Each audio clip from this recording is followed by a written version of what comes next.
Hello everyone! The clip you're about to hear is from one of our exclusive Patreon episodes on a recent horror release, and just like all of our other episodes, it might include major spoilers for said horror release, so don't listen to it if you haven't already seen it. You've officially been warned. And if you'd like to hear the full episode, just head on over to patreon.com/horrorqueers and subscribe today. Without further ado, here is your exclusive Patreon clip. Sure, and it's a conversation we have a lot, especially in talks of representation, especially in the horror genre, where the lead character of this show is a mentally unstable, psychotic serial killer that happens to be a black, well, I was going to say black woman, but based on the last episode of the show, I'm not quite sure how Dre identifies. Right, yeah, you could read Tony, I think, as a butch lesbian or maybe questioning trans man. And so while I can't really speak to the representation and depiction of Dre as a black person, I can maybe hopefully come in on some of the queerness of this as we kind of work our way through the episodes. But at the end of the day, this is, would you call her an anti-hero? Because to me, she's just a villain.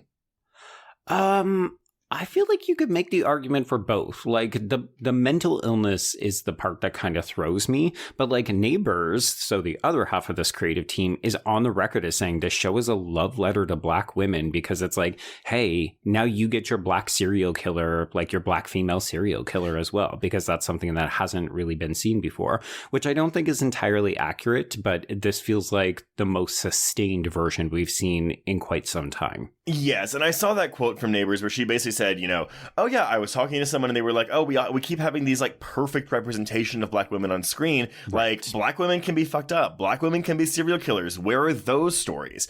And so I guess, obviously execution, your mileage may vary. But when you're telling a story about where your protagonist is a psychotic serial killer with some real social issues, I don't know. Like, I'm not saying that the discussions or criticisms about poor representation are invalid, but I'm just saying it's a serial killer. Like, I don't know. Yeah, it's tricky. Like, if this was a drama, I think we'd be having a different conversation. This is a horror comedy as well. So I do think the comedy has a really significant role to play. Because, like, some of these interactions that Dre has with people are so fucking uncomfortable and awkward. Oh, yeah. Because Dre herself is an awkward and uncomfortable person. And I think it's interesting how the show sometimes minds that for horror, but sometimes also minds that for comedy. And I think that imbalance or the juggling act can be very off-putting or challenging to people too.